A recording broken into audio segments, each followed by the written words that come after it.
Well, I just stepped out of the family's home where there were many tears for those two lives taken too soon. A young family devastated. Joezra Martin tells me her son Quincy Polk and his fiancee Alexis Cardenas were in the car yesterday with their three young daughters heading to Lowe's. I ain't never gonna see my son again. I ain't never gonna see my grandbaby again. According to Phoenix police, they were pulling out of the parking lot on 19th Avenue and Baseline when a fight broke out between Polk and another driver who was also pulling out. Police say the two separated, only for the other driver to return to his car, grab a gun, and shoot several rounds into the family's SUV, hitting Quincy, Alexis, and their two daughters, 8-year-old Envy and 5-year-old Navy Blue. You already killed my son. Like, why did you have to kill my grandbaby too? Now I gotta bury two of my babies. Quincy died on scene. Envy was taken to the hospital. Today we learned Envy also passed away. Man, this is tragic. I don't typically do the local news like this, but as many of you know, I'm in Arizona for work for right now. I'm actually in Scottsdale, so I'm about 20 minutes or 25 minutes or so from where this happened on the south side. This is a reminder for us men that we have to do better. You know, I think about how many times I've personally been in road rage incidents and how many times I got lucky and came out on top. But it was 50-50 odds each time. It could have been my mom, my relatives crying because someone got the best of me instead of being the other way around. You know, when you have an ego, when you have a temper, your temper and your ego is what's usually going to do you in. You can't afford to have a temper when you have your wife and children in tow. You can't do it.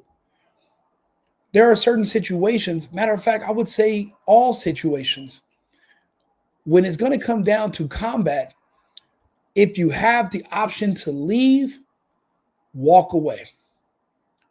I've learned that the hard way. I've hurt many people in fights. I've been in many altercations. I'm from Los Angeles.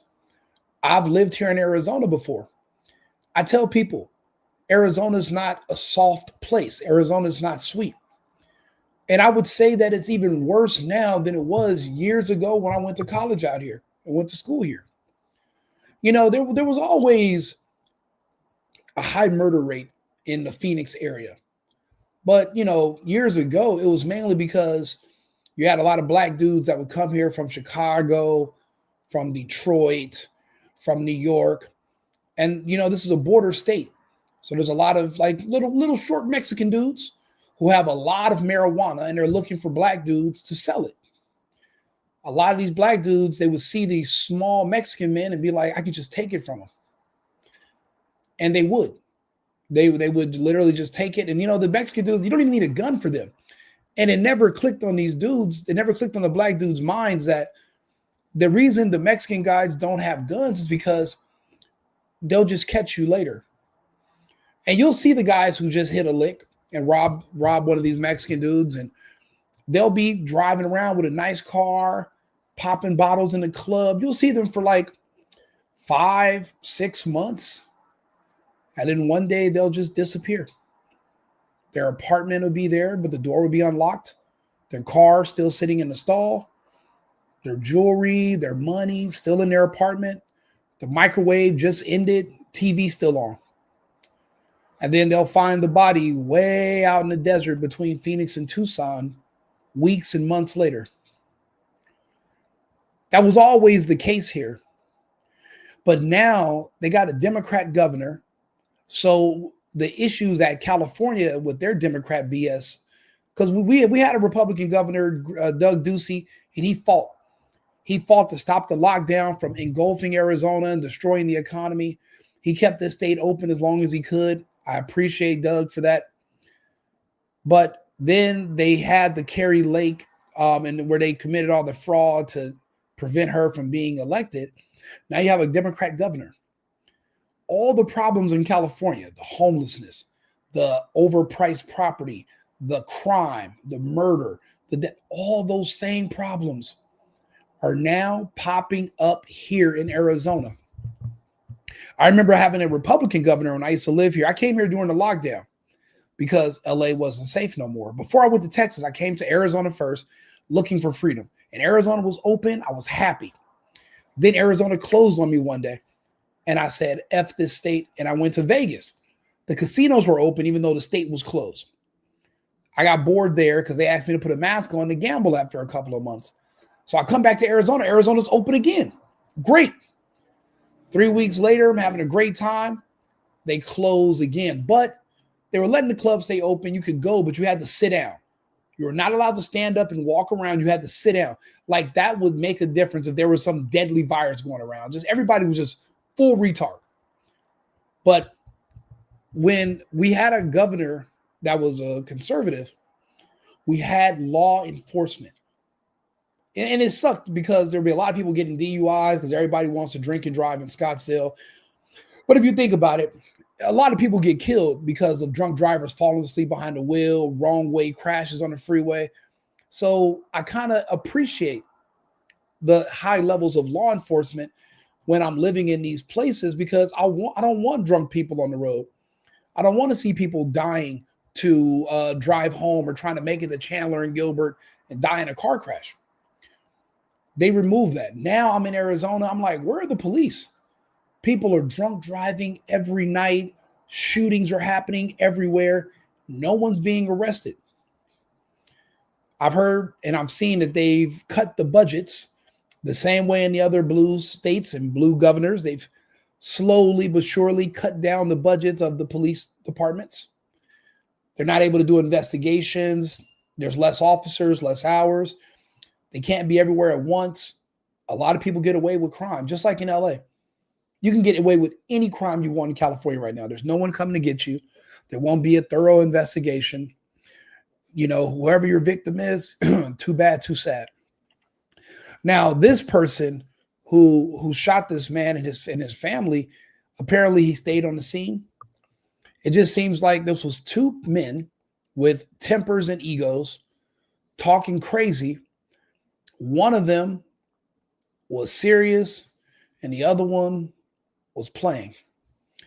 And the serious one came back and he apparently tried to neutralize the threat and he shot into a car full of kids. You know, two angry men. I don't know if they were both black, but probably. Because who else is going to, I mean, remember on the Boondocks, they called it a nigga moment. Two black dudes could be the only black people in the area. They will find each other and there will be a nigga moment. Instead of stepping on someone's Jordans, you accidentally cut each other off while backing out of some fucking parking spaces. Now, I'm not here to judge. I've done it myself. Me and this big time, one of your favorite rappers. We literally pulled weapons out on each other on Manchester in LA one day and almost got into a shootout because he was trying to cut me off to make it onto the freeway. I have no idea. And I'm trying to get over. And then he swings up on side of me in his truck and I'm in my big car. And I was able to get mine out before he could get his out. That could have changed the whole course of history. The movies he's been in, the albums he put out, none of them would have ever occurred. I could have changed history because of my temper, because I didn't know how to control myself, because I'm not thinking about that it's not me, but it's the people that have to, it's the people that survive. You know, you can be selfish about your life and you can say you don't believe in God and you don't care and you're this and you're that. But remember, it's your family that's going to bury you, right? And where are they going to bury you? In a church. And they're going to have a pastor that's going to go up there with a Bible and read verses. So even though you don't believe in God, the people that survive you, they do. And they're still going to have to put together something, a memorial in your name. But now they're burying you and your young daughter, and your wife is now going to have to be in charge of doing this. And your other two surviving children are going to have to live the rest of their lives knowing that their baby sister, a small, tiny baby, died because their father had a temper problem and couldn't just apologize, let bygones be bygones, and get on. Now, I can see if the other car, he says, hey, I'm sorry, another car pulled in front of him, blocked him in, and was like, no, that's not good enough. Then you can't avoid it. That happened to me in Houston, maybe like a year ago. The guy wouldn't let me leave. He was mad at me over a girl. Like, the girl's trying to jump in my car. He's like, well, if she's going with you, I'm going with you. I said, no, sir. I said, it's a private party. I have my other two friends in the car with me. My other two guys were visiting me. And he insisted. And when I said no, he began to curse me out, call me names. And I realized how much I've matured. I just said, okay, I'll be a bitch. I'll be everything you want me to be. But you're still not coming to my house. As a matter of fact, take your girl and leave. I don't know why you guys are still here.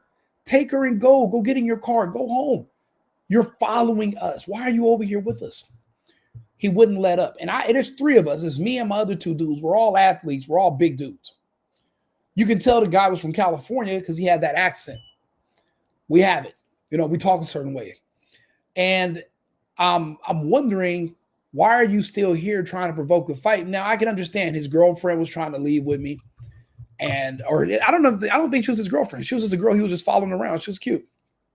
Cute little Mexican chick. And he just proceeded to not take her to leave. So I pushed the buttons to let the wings down on my car.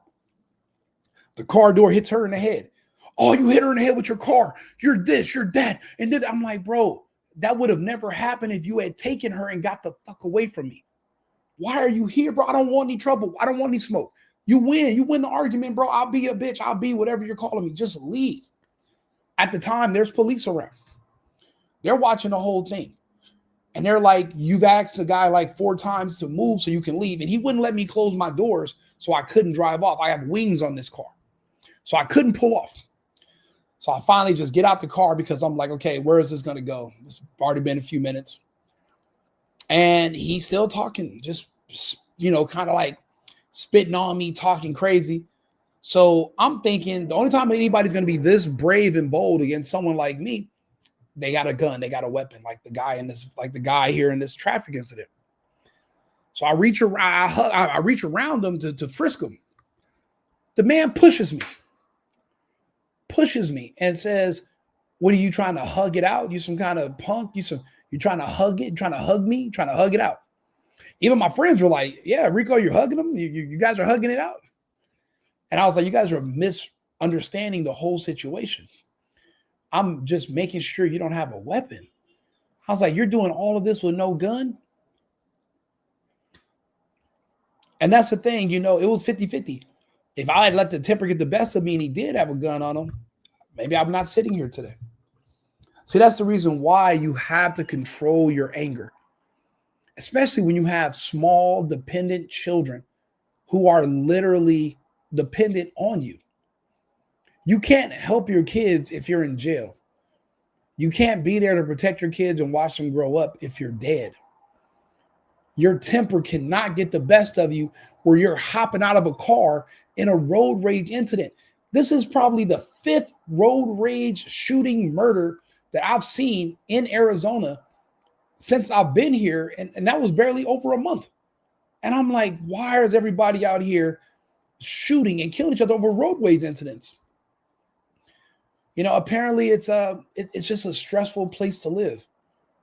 It's not like a very calm and laid back place like Houston. It's very tense. It's kind of like Austin. And you would think that these would be places that would be nicer. No, these places are high stress, high tense places. And you know what it is I've noticed? Any cities that I've ever been to in the country where the cost of living is rising extremely fast, the rates of violence are also rising extremely fast. In LA, our cost of living is so ridiculous. And then It literally correlates with the high violence rates. But in areas that are cheaper and the cost of living is not just skyrocketing overnight, like in Texas and in Houston, in certain parts, you don't see that amount of violence. You don't see that anger and that frustration and that desperation. You don't see that. So that's why I always tell people, you got to be careful about where you choose to live, where you choose to be around. You know, this is something that could have been avoided, but a father, a man who had 3 beautiful children and his daughter. You know, this reminds me of when Kobe and his daughter died. You know, yeah, they're not going to get the same type of attention, but that's why I'm doing this video and putting it out there so my audience can see this. But let this be a learning lesson. You know, I got a lot of flack. I did a video of a woman who pulled out a bat on this guy who she was trying to scam for some money, saying that he hit her car with a shopping cart. Black woman. I think she was black. And the guy, she pulls out a bat on the guy, pops the trunk, tells him all this craziness, digs in her trunk, grabs a bat. Now, what if she had grabbed a gun? Luckily, the man was armed. He pulled out a gun on the woman, and she had 2 small kids in the car. That's my problem. That's what people were mad at me about. Oh, Rico, you're highlighting that. I'm not highlighting it. I'm teaching you to learn from it. The same thing that happened to this man and his kids could have happened to that woman and her 2 granddaughters that same day. Be honest with you, I wouldn't have let her turn around with a bat. I would have assumed she was grabbing an AK-47. That man had a right to shoot her in that parking lot of a Home Depot or Lowe's, same as this one. I supported it. He could have shot her, but he didn't. And he told her, you put that bat down or I'm going to put 3 in you. People were mad at me for sharing the video and doing a commentary about it. I have no idea why. That could have been this right here. You know, you can't come out here. This is not California. In California, no one has weapons. No one, you're not really supposed to. So people are literally just punching on security guards, punching on other people. And I guess it's kind of like the jungle. The biggest and strongest survive. But in a state like Arizona, it doesn't matter how big you are. We have guns. So a firearm is what they call the great equalizer. Now we're equal. You could be a giant, I could be a midget, but with this gun, we're the exact same size. Now we have the same odds. That could have been that woman that everybody was giving me a little flack about on the internet. And now look, you know, it's kind of like, it's in a way I predicted this. I made that video so that hopefully this man would have seen it and learned from it and made a better decision yesterday. But enough of you are not sharing my content. We're not talking enough about these situations. This is a tragedy that could have and should have been avoided. But if you got a bad temper and that other man has a bad temper, that's a car accident in slow motion and nobody can get out of the way. She just got so many awards in school. I was at school. She got excellent attendance. She got honor roll. She was so happy. She was so bouncy, had this long, beautiful hair. Family members tell us Alexis is in a medically induced coma and will have to undergo facial reconstruction surgery. They let her up for a little minute, and when she was up, she could only write on the paper, and she was just writing her baby name, just her baby name, just her baby name on both sides of the paper. As for their other young daughters, 5-year-old Navy has a bullet in her leg that can't be removed, but she is out of the hospital. 1-year-old Alani was not hurt. Phoenix police are still investigating what led up to the shooting. Tonight, the family's question is why. I'm not even about to have no holidays because I don't have my babies no more. The shooter stayed on scene and was taken into custody. And tonight, Phoenix police confirmed charges have been filed against him. He's been charged with 2 counts of murder and multiple counts of aggravated assault. Live in Chandler, I'm Molly McBride for Arizona's Family. Regardless if he's convicted of murder or not, these people are gone. Their relatives are gone. All because they could not control their tempers. Think about the consequences and consider each other's families and loved ones before making a decision. You know, sometimes people don't realize, as the men in these relationships, as the men in your family, a lot of times you're the glue. You're the breadwinner. You're the leader. You're the protector. You have 3 daughters. You need to be alive and free for every day of them girls' lives so that they can stand a chance in this world. But if you throw your life away over some petty parking dispute, over some nonsense of fighting over a TV on Black Friday or just something idiotic, then you're no good to no one. You're no good to yourself. As a man, if you can't protect your family, then what good are you? Was this fight to protect your family? No. If he's in the Charger, or depending what car he's in, both of those cars could have went forward or went backwards and left. It was unnecessary for them both to get out of the car to fight. You got to grow up. On a pissing contest to show who's tougher. We're not in Kansas anymore. This is all of these confrontations, your odds of surviving are only 50-50. Do you really want to gamble with the future and the lives of your family and the odds are only 50-50? That's why I prefaced it by starting this video off saying, as men, we have to do better. We have to. And I hate to bring politics into it, but conservatives don't do that. This was a Democrat on Democrat crime. And, you got to get out of that mindset. Or the tragedies that await you are numerous. And we make videos like this about it. Hopefully somebody else will watch this video. My audience has grown since that last one. And maybe this will make a difference. Maybe you'll think twice before you make some of these decisions. It's not worth it. Like and subscribe, share the video. I'll be back on with another live in a few minutes with some more news topics. Remember, America first, America only. I've been needing to find a new apartment, which has not been easy with credit as bad as mine. Luckily, I found cosigning.com. They connected me with a cosigner who helped me get my dream apartment for me and my dog. I just paid a small fee and was able to move in fast. Get the cosigner you need for the apartment you want. Check out cosigning.com today.